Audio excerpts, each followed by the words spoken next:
What is up, everybody? Welcome to episode 44 of Second and 15, a Philadelphia Eagles fan podcast. This is your host, Michael Roscoe. We got a lot to talk about on tonight's episode. I'm so excited to get into this. I'm rocking my new brotherly shove shirt I just got in the mail. You know, one of the biggest plays that people love to hate, but if you're a Philly fan, you love to love. We got a lot to talk about on tonight's episode, but before I get into all of that, if you are watching on YouTube on our channel, don't forget to like and subscribe, not only to the podcast YouTube channel, but to our network, the Old City Sports Network. You can find those by searching those on YouTube. Like, subscribe to the pages, and turn on those notifications so that you don't miss any content from us.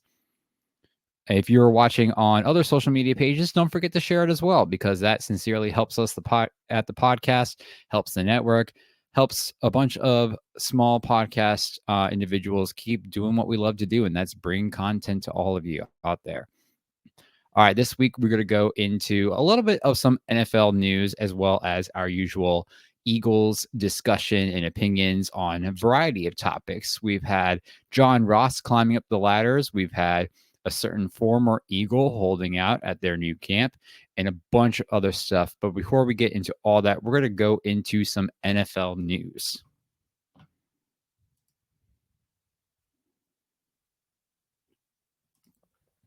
So starting off on this first piece of NFL news this week, the cover for the Madden 25 video game has been released, and it is none other than San Francisco 49ers running back Christian McCaffrey, as he was revealed to be the athlete gracing the cover of this year's Madden game.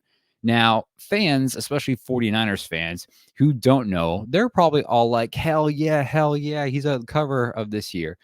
But if you've been not only playing Madden, but watching NFL for as long as I have, you know that that is probably not a good thing for 49ers fans. For those who may not know, there's a superstition about athletes and the Madden cover. The trend is that those who land on the Madden cover end up having either a significant injury, or their play takes a notable decline, or they're in trouble with the law, or some other negative life event that significantly impacts them. Thus coining the term the Madden curse. Since 2001, 13 players who have appeared on the cover have fallen victim to the curse. However, this curse has not impacted a Madden cover player since 2019, and that person was Antonio Brown. And I think we've all seen what he's been like over the past few years. Has the curse finally been lifted? Only time will tell. But in all honesty, I hope nothing bad happens to Christian McCaffrey because of this whole thing. No player deserves to have a significant injury like that. As for a significant decline in their play or a life event such as criminal activity, that's a whole other thing. You know, they do the crime, they do the time. That's their own mistakes here. All right, moving on to our next piece of NFL news involving the Eagles. Are the Eagles in trouble in Brazil before they even get there? No is the short answer, but this story comes from Green Bay Packers' newest running back, Josh Jacobs. He faces some backlash from the NFL after he indicated through conversation, through I think a podcast or an interview or something like that, that they were told, that him and his teammates were told by the NFL to not wear green in the Brazil game due to the fear of gangs and that they would need extra security and, quote, travel in armored vehicles. The NFL responds to that, saying that this is not the case at all. And Josh Jacobs comes back out with an apology, yada, yada, yada. Honestly, though, Josh, what was the point of all that? Like we've been talking about this whole no one can wear green in Brazil topic for like months now, since April at least. First of all, green is quote unquote banned in the stadium during the regular soccer seasons because of the rival kit colors. I've gone over this numerous amounts of times. Um, However, during non-Corinthian, the soccer team that plays there, during non-Corinthian activities, uh, at the stadium, this ban seems to be nowhere in place. So we may actually see some green on green in week 1 matchup down there in Sao Paulo. But then again, the Eagles could rock the black or white jerseys just to be on the safe side. All right, moving on to our next bit. BJ Thompson in his recovery. So, for those who did not know or have not seen, Kansas City Chief defensive end BJ Thompson experiences an eerily familiar, scary moment in practice in which he ended up suffering a seizure that sent him into cardiac arrest during a team meeting during the OTAs for the Chiefs. As a result of, or as of this moment, he is in stable condition, conscious, talking to his doctors and family following last week's scary ordeal. This comes within several months of the moment that Buffalo Bills safety Damar Hamlin suffered cardiac arrest after a tackle during a game against the Bengals. And for those who didn't know, CPR was performed on him for at least 10 minutes. And then, the game ultimately was canceled. First off, I'm glad that Thompson is recovering well. As someone who has experienced a similar medical event like that, it's very scary. And seeing one is very scary. So I'm thankful that he's recovering well from this and talking to his doctors, talking to his family, being alert, and overall seemingly to have a good recovery. I'm very thankful for that. This just goes to show how things like this can happen to anybody without warning, and just how unpredictable that life can be. No matter what you're doing, whether you're a pro or your average Joe, your health is so crucial. And I'm just glad to hear that he's getting better. Wishing him a quick and smooth recovery.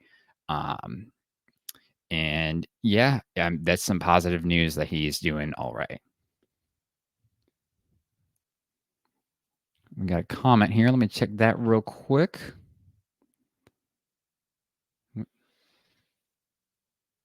What's going on, Jay? All right. Now, before I get into those Eagles news, what would I be without giving our amazing sponsors a little bit of a shout out? Now, if you're like me, I can't always eat my lunch on time or meals at a typical time, just with the nature of my job. From last minute meetings to helping out in emergency situations, life in the workplace can get very busy and very hectic very rapidly. But to help myself out, I snack throughout the day so I don't go completely hungry. So if you're looking for a quick and delicious snack to hold you off in between meals to get through your workday, then you want to pick up some Righteous Felon jerky. For online orders, go ahead to righteousfelon.com and use the promo code OCSN, all one word and all lowercase, for 15% off of your order. And for any orders over $50, that'll be free shipping. Tons of flavors. It's craft jerky, very delicious. Need a snack to hold you over till your next meal? Definitely suggest getting some Righteous Felon jerky. And, after a hectic work week, Friday comes about. You're looking forward to that weekend. You want something fun to do. So you think, why not go do something? Why not go see a show, see a concert, whether it be that concert from a favorite artist you've been dying to see, or just watching your favorite sports teams just beat the pulp out of their rivals. You'll want to make sure that you get your tickets fast. And for that, we got SeatGeek. Head on over to SeatGeek.com or download the app on your smartphone and use promo code Old City Sports Network, all one word and with the letter E at the end of old. You can find it down here, ticking on the bottom of your screen as we speak. And use that promo code for $20 off of your first order.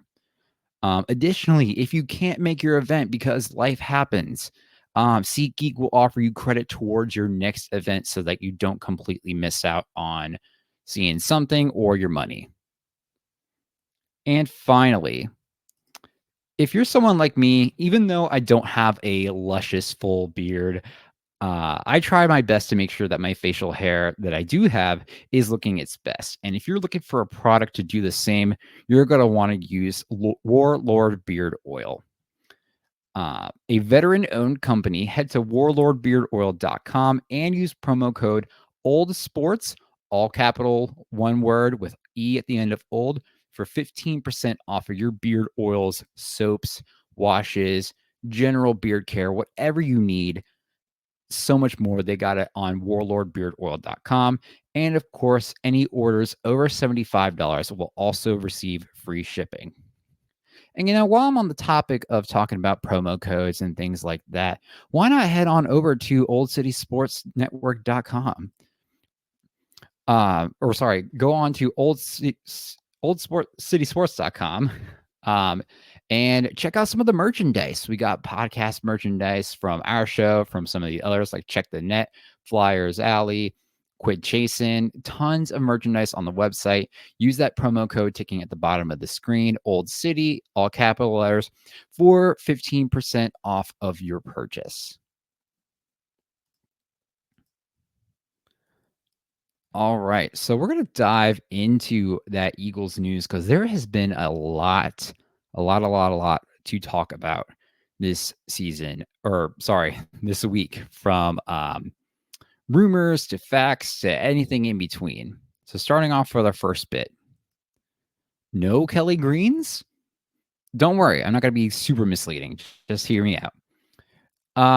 Eagles cornerback Darius Slay was on the Pulp Fiction podcast where he stated the Eagles were not bringing back the iconic Kelly Green jerseys from last year into 2024. He said, quote, "Hell nah, they ain't."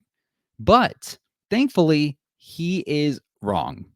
I imagine he wasn't 100% sure even if they were or not, but multiple sources such as Crossing Broad and others have reported that the Kelly Greens will in fact be back for this upcoming season.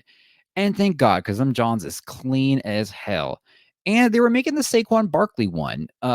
So I got to imagine there's a plan for rocking the jerseys at some point this season. And honestly, why not rock them? People were tailgating a jersey sale at the Eagles Pro Shops for the Kelly Greens. The cleanest throwback. I don't care what anyone says, whether it be the Tampa Bay Creamsicles, the Houston Oilers one. I don't care. Kelly Greens are the cleanest throwback jerseys ever. No question about it. So honestly, it would be, I'm wearing a Kelly Green shirt right now. It's how amazing it is. It would be a mistake not to bring those back, especially since the Eagles have been pushing for an additional helmet, alternate third helmet, alternate uniform thing. So why not bring out those Kelly Greens, But you don't have to worry. They're going to come out this season, according to these sources. When they're coming out this season, we do not know that information yet.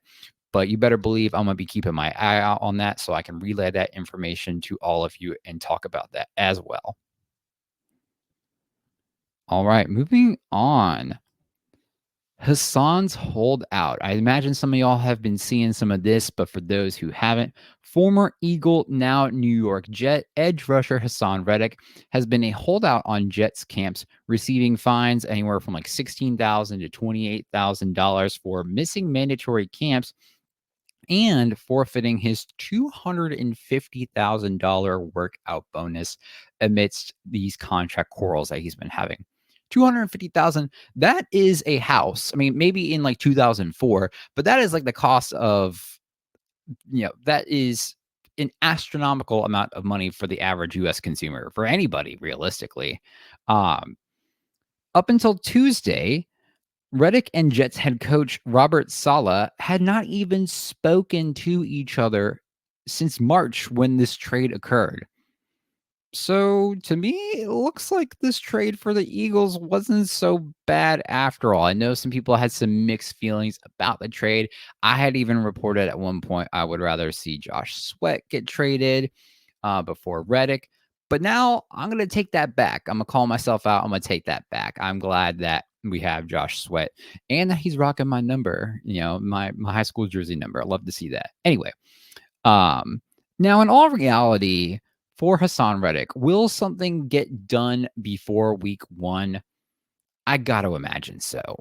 I can't imagine Reddick holding out for that long, risking a $14 million salary at minimum, because that's how much he was making for his contract, his current contract, sorry, in the pursuit of a new contract. But the thing is, the league knew about this. The league knew about Hassan Reddick wanting a new contract. And of course, obviously, the Eagles knew it. They weren't going to do it. They, didn't see, it being a long-term win for them. So they allowed the trade to occur, and the Jets picked up on it. And I think that they are not suffering from it, but they're definitely having their difficult times right now. The guaranteed way, though, that this trade would, quote, hurt the Eagles is that if Reddick doesn't play 67% of snaps and have 10 plus sacks this year, because then our third round pick would not become a second round pick. We got a third round pick for the trade with a condition. It was a conditional pick that if he had met that criteria, that would turn into a second round pick. This could also not be in our favor if Bryce Huff doesn't work out. But I can't imagine the Eagles would give Huff a 3-year contract if they did not see his potential. He already balled out for one season this past season and is only 25 years old. So there's a major chance that it's only upside from here.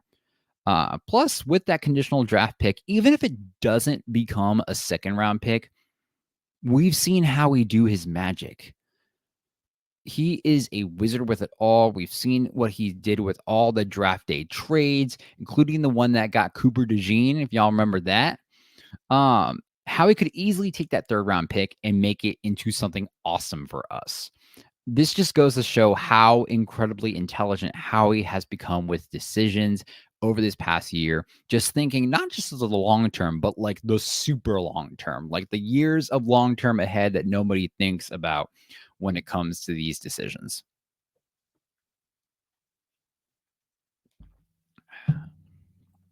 All right, moving on. Are the Eagles for sale? Not quite. Sorry about that. Not quite. But just listen. Eagles chairman / CEO, owner, whatever you want to call it, the man, the myth, the legend himself, Jeffrey Lurie, is selling minority stakes of the Philadelphia Eagles, and one familiar star wants in.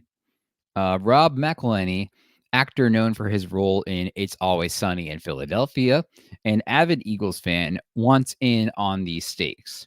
So what does this all really mean? It basically means that the buyer or buyers of these stakes would have partial ownership of the team. But don't worry, that ownership won't have much impact towards the fans, maybe not even the players necessarily. Like the owners wouldn't be able to hike up ticket prices to an astronomical number that is already beyond the overly high ticket prices. They wouldn't be able to make any employment acquisitions or terminations. They wouldn't be able to release any players, anything like that. So we wouldn't have someone who's not knowledgeable in football making big time decisions. That would not be the case. From what I understand, the purchase would simply just be an investment along with some sweet perks and amenities, because who doesn't love those? Lurie would still run the show and do all the wonderful things he's been doing since he bought the team in 1994, which is now in 2024 money valued at almost $6 billion. But he bought the team in 1994 for 185 million. So I think it's safe to say that his investment paid off. Now, if I just had a metric fuck ton of fuck around money, I would definitely make a purchase in minority stakes. But listen, y'all, if we just get a boatload of Eagles fans all together and we all agree to put all of our money together, we may just have enough for like a down payment in like half a stake or something like that. I don't really know. But we'll see who ends up buying. We don't have anyone that, at least I know of, who has purchased these minority stakes just yet. But of course, I'm going to keep a lookout for those.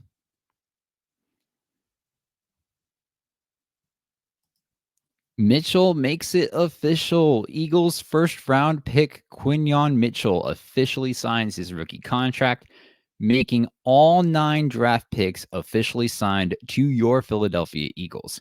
The 4-year rookie deal is worth just over $14.8 million, with only about $1.6 million affecting the cap this year. So our $27 million cap hit goes to just around over 25 point something million. I don't know. That math is hard right now. Um, so again, I've talked about this before. Not surprised that it took a little while. I was not scared at all about it not working out because who would be realistically? But I'm happy to say that all of our draft picks are officially signed Eagles. We got another DB signing. Let's talk about that. Eagles signed defensive back Perry Nickerson from the Miami Dolphins. Another secondary signing that'll add that it's only going to add more to an already stacked secondary, making the competition for the final roster slightly more difficult for some. Obviously, we have your lockdowns like Darius Slay, Quinyon Mitchell, Cooper DeJean, Keely Ringo, Isaiah Rogers. I got to imagine at this point, both of those are lockdown guys. I'll talk more about them when we get into the camp talks. But for others, we'll see through other training. You got Sean Stevens. You got, gosh, I can't even think of the names right now. Mekhi Garner, he's kind of been playing corner safety. You got a bunch of other guys who are competing in a very deep and very stacked roster room or depth room right now. And the competition is only stronger for them now that they got an experienced veteran from the Dolphins. All right, another topic that just is, but this topic is just getting to me. Kind of, I've talked about it before in another episode, but Philly sports media at it again. What do I mean by this? Just some of the same shit that we've been dealing with the AJ Brown rumors that WIP was just pulling out of their whats. So Philly sports media, they're at it again, creating narratives that did not exist or were never in existence to begin with, 97.5, The Fanatic makes a claim on X that the relationship between Jalen Hurts and head coach Nick Sirianni needs to be, quote, nurtured because Hurts goes out of his way to refuse showing kindness to Sirianni. Again, what the hell is going on with Philly sports media lately? I genuinely do not understand it. First, the whole AJ Brown thing with the made up trade rumor. And now this? Are they really just out of material, out of things to talk about that they're just making up rumors again? I know it's the off season, but I come on here each week and manage to not make up rumors or pull shit from my ass for content. I do research and make sure that what I'm saying is as accurate as possible for my listeners. Am I perfect? Hell nah, but who is, to be honest? Yet I'm not out here making shit up because I don't want to do the heavy work and just blindly talk to everybody. I genuinely do my research, look at multiple sources, take some with a grain of salt for credibility and just try to give you all honest content, not just content, but like opinion and discussion about it. I don't want to make up rumors. Why would I stir the pot like that about my favorite sports team?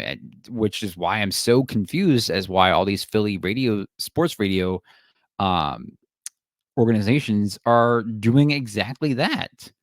The credibility of these shows just keeps dwindling and dwindling down the more that these guys are just making shit up because that's exactly what they're doing. There's the phrase, you can't make this shit up, but apparently that doesn't apply to those guys. If you're going to spit facts, not some bullshit y'all be making up. I know in all likelihood, the players, the team, etc., they don't give a shit about what these guys say because they got bigger and better things on their minds, such as taking home that Lombardi to the city of brotherly love. But still, it just gives that shit just gives notorious Philly haters like Chris Simmons, Craig Carton, Nick Wright, and others more to go off of and continue to create negative narratives, not just about Jalen Hurts, but he's a big target, but the birds in general. So, Fanatic and WIP, just cool it, please. No one needs to hear all that.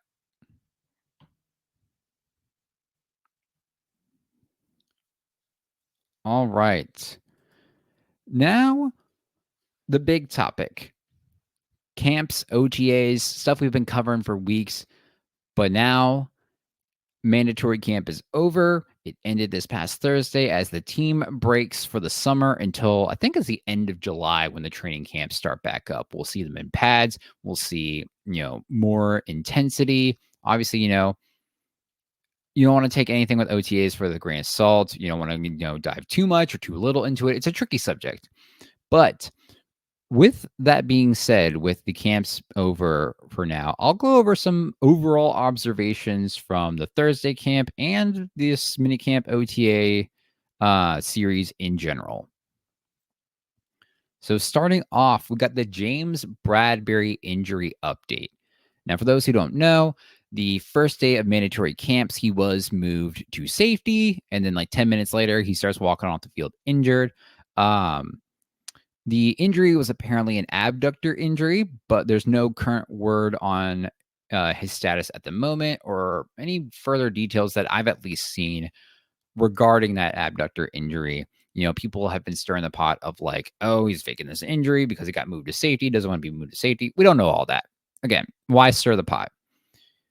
But what we know right now is that he has an apparent abductor injury, and we just need to wait and see more credible sources telling us more information. Next, the running back 2 battle. Going into this camp, we've known about Saquon Barkley, RB1, guaranteed, no doubt about that at all. But a running back name that we haven't heard much about is Kenny Gainwell.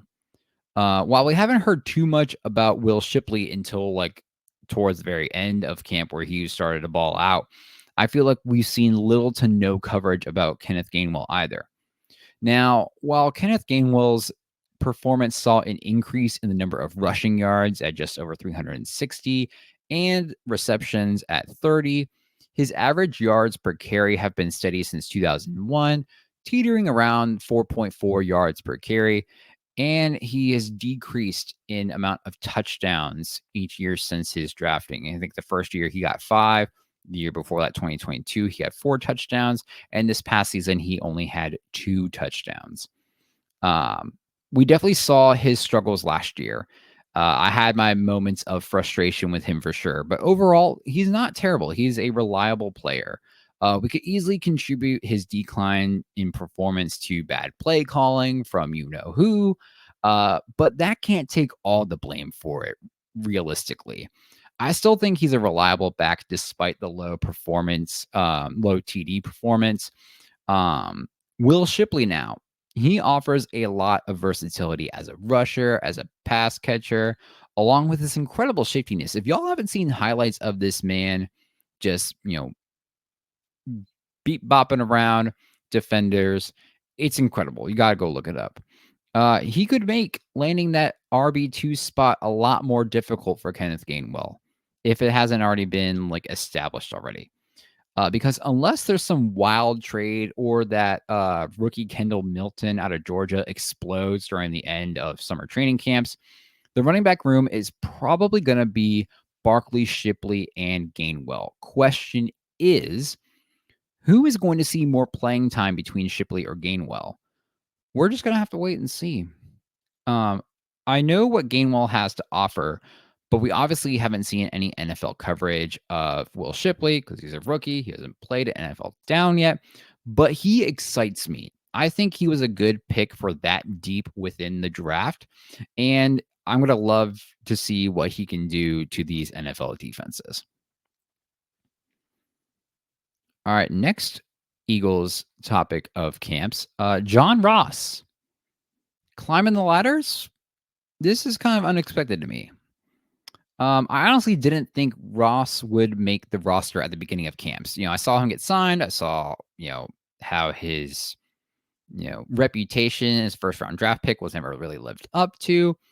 But now I'm not so sure that I was right about him not making the roster. I'm not guaranteeing anything at all, but with the way that Ross has been performing in camp so far, and the reports that have been coming out about his performance, praising his abilities, his speed, um, one, he's gone from just a camp body to taking first team reps, so that's something, and potentially securing a spot.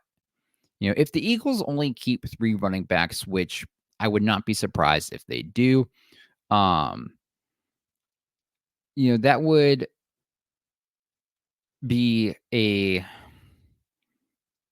smart decision in a way with the amount of wide receiver talent and versatility that we have with, our draft picks in Anai Smith and Johnny Wilson. But, Britton Covey's returning ability, AJ Brown and Devontae Smith's, wide receiver one duo combination. Um, I wouldn't be surprised if we, lessen the amount of running backs on our roster to keep all these wide receivers. Um, However, if the Eagles keep 4 running backs, I could see either Ross or Covey being the odd man out. Maybe a little bit more of Ross just because Covey has that chemistry with the team already. All right. And this one kind of interests me the most, this subject. Isaiah versus Keeley for CB2. We've heard tons about these two guys being opposite Darius Slay in camp. Um, you know, one of them is likely to be the week 1 starter. Now that James Bradbury's been moved to safety, it's almost a guarantee that one of these guys will be that week 1 starter opposite of Darius Slay. We started off hearing a lot about Isaiah Rodgers, thinking like, oh, he's going to be the lock for the opposite corner. And his performance in the camp, from pass breakups to interceptions, including that pick 6 from QB1, to excellent coverage on guys like AJ Brown. But then we also started seeing Keely Ringo just show up out of nowhere and make this CBD competition very interesting. Honestly, I wouldn't be surprised if Rodgers was CB2 by the end of this camp, up until we started seeing Ringo have an amazing camp. This battle is going to be very interesting, and both players have performed well. They're, Keely Ringo is super young. He's younger than Quinyon Mitchell. So he's got a lot of, upside to bring. He's got good size. He's young. He had his moments last year for sure, but he's got starting rep experience. I think in at least like 4 games or so. He's got that starting rep experience, which is great. Um, you know, but their performances are against plays from the offense that they were familiar with what they were doing, and against an offense that is learning a new offense. As is with many other teams during these OTAs, and without pads. So come training camp, we'll get a better idea of if these skills translate over to the end of July training camps. Nonetheless, I'll be keeping an eye out in particular on this position battle, and I can't say for sure who will be CB2, honestly. I wouldn't be surprised if this becomes like a game time decision week 1 in Sao Paulo. Um, but as of this moment, who do y'all think is going to be cornerback 2? Let me know on social media. I'm going to put a poll up on my Instagram story, so go ahead and vote on that when that comes up. I'm curious as to what others think about during this time. And this is the last topic related to the camps. 95% of the offense is new. Eagles QB1 Jalen Hurts mentioned this in a press conference, that he's maintaining his quote unquote sponge mentality. We all know about that. As he learns yet another offense with another offensive coordinator, which is fucking hard, y'all. He hasn't had a consistent offensive coordinator in now like 3 seasons. That is really hard to do on a quarterback. Um, However, Hertz has proven again and again that he's capable of rising to the challenge and being a star quarterback. I don't know why there's so much hate on Jalen Hurts. It's infuriating. I don't know. Maybe it's just because it's the Eagles. But he mentioned that basically 95% of this offense is brand new and honestly good because that offense last year was trash. A 6-year-old cricket player who has never seen a football before could have called a better offense than Brian Johnson. Uh, I'm glad that Kellen Moore has stepped in and has been hard at work, not only improving the offense, but like making Jalen Hurts, 2022 Jalen Hurts again, like number one priority. We're expecting more motion within this year's offense just because that's a staple of Kellen Moore. Um, However, we won't really know what to expect. Obviously, they're not going to reveal all those secrets in open medias and camps and preseason, all that kind of shit. That'd be dumb. We don't want to be easily predictable again. My hope is that it's exceeding my original expectations that the offense will be significantly better than the abomination that was Brian Johnson's schemes. Okay, y'all. So that wraps up this week's episode. Thank you all so much for joining. I appreciate everyone tuning in each week and listening in onto discussion. Tons and tons of stuff to talk about in such a short amount of time. I wish I could do stuff like this every day, but I stick to a weekly schedule. I love coming in on these weeks and just talking about so many different things about the Eagles. If you want to see more content or listen to it, if you're more of a listener than a viewer, we are on Spotify, Apple Podcasts, Amazon Music, Player FM, or wherever you get your podcasts. Just search Second and 15, a Philadelphia Eagles fan podcast. You can find us on all sorts of social media. It's been ticking at the bottom of the screen here.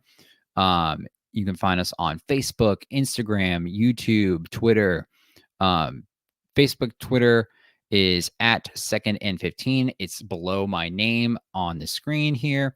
YouTube and Facebook, you can just search the full podcast title and it'll be like the first thing that comes up. And don't forget to follow Old City Sports Network. They are a network that has helped make this possible, and I'm forever thankful for them. You can find them on YouTube, Old City Sports Network. You can find them on Twitter, Facebook, Instagram, all the classic social medias. You can find them on there. Um, Got to give them a huge shout out for everything that they do and that they've done for me so far. Love them to death for helping me bring you all Eagles content each and every week. So, on that note, I will see you all.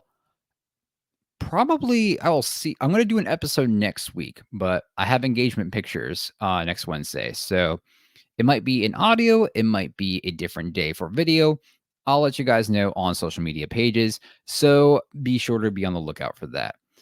As always, stay fly like an eagle and go birds.